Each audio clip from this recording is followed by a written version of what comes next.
வணக்கம், நான் கீதாஞ்சலி செந்தில். நம்ம இன்றைக்கி குழிப்பணியாரம் பண்ண போகிறோம். இதுக்கு பெரிய வெங்காயத்தை ஒரு 2 பெரிய வெங்காயத்தை சின்ன சின்னதாக கட் பண்ணி வச்சுருக்கோம். கொஞ்சம் கருவேப்பிலை, தேவையான அளவு பச்சை மிளகா, கேரட்டை துருவி வச்சுருக்கோம். கொஞ்சம் குடமிளகா, கொஞ்சம் கொத்தமல்லி, கொஞ்சமாக கடலைப்பருப்பு, கொஞ்சம் ஜீரகம், ஒரு பெருங்காயம், தேவையான அளவுக்கு தூள், அப்புறம் இட்லி மாவு. இது இட்லி மாவு தான். இதில் நம்ம இப்போ குழிப்பணியாரம் பண்ணலாம் வாங்க.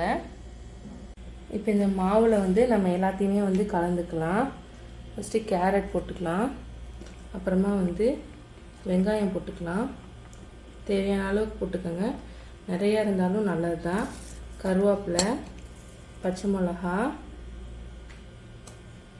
கொஞ்சமாக கொத்தமல்லி, குடமிளகா,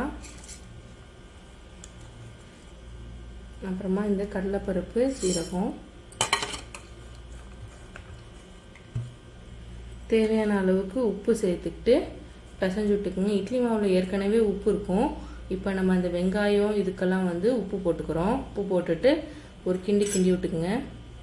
நம்ம இதில் பெருங்காயமும் சேர்த்துருக்கோம். சேர்த்துக்கிட்டு நல்லா இதை கிளறி விட்டுக்கலாம்.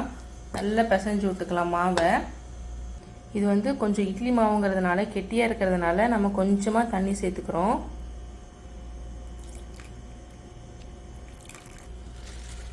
மாவு கொஞ்சம் இந்த மாதிரி கன்சிஸ்டன்சியில் இருக்கணும். தோசை மாவு பதத்தில் இருக்கணும்.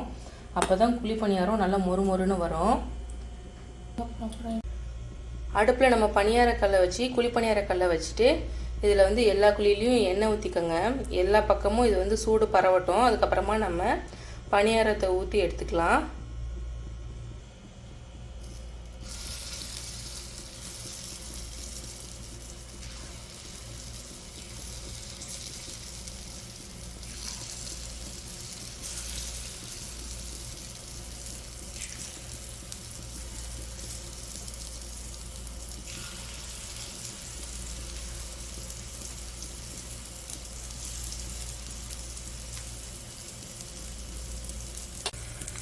பணியாரம் ஒரு சைடு வெந்ததுக்கப்புறமா இதை நல்லா ஸ்பூனில் திருப்பி போட்டு எல்லா பக்கமும் வேக வச்சு எடுத்துக்கலாம்.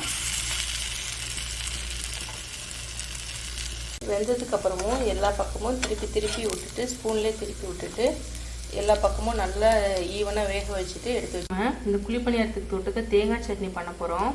இதுக்கு தேங்காவை கட் பண்ணி எடுத்துருக்கோம். 2 பச்சை மிளகாய் எடுத்துருக்கோம். கொஞ்சமாக இஞ்சி ஒரு துண்டு எடுத்துருக்கோம். அப்புறம் பூண்டு தோலோடு ஒரு 2 சின்னதாக எடுத்துருக்கோம். பொட்டுக்கல்லை கொஞ்சம் சேர்த்துக்கோங்க. கொஞ்சமாக கல்லுப்பு சேர்த்ததுக்கப்புறமா இது கூடயே கழுவுன கருவேப்பிலையும் சேர்த்துக்கோங்க.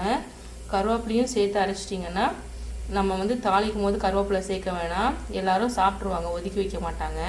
நல்லா நைஸாக அரைச்சி நம்ம சட்னி அரைச்சாச்சு. அரைச்சிட்டு இதில் நம்ம கடுகும் பெருங்காயமும் போட்டு தாளிச்சிருக்கோம். இந்த குழிப்பணியாரத்தை நீங்களும் உங்கள் வீட்டில் ட்ரை பண்ணி பார்த்துட்டு எப்படி இருக்குது அப்படின்ட்டு கமெண்ட் பண்ணுங்கள். வீடியோ ஃபுல்லாக பார்த்ததுக்கு ரொம்ப நன்றி. தேங்க்ஸ் ஃபார் வாட்சிங்.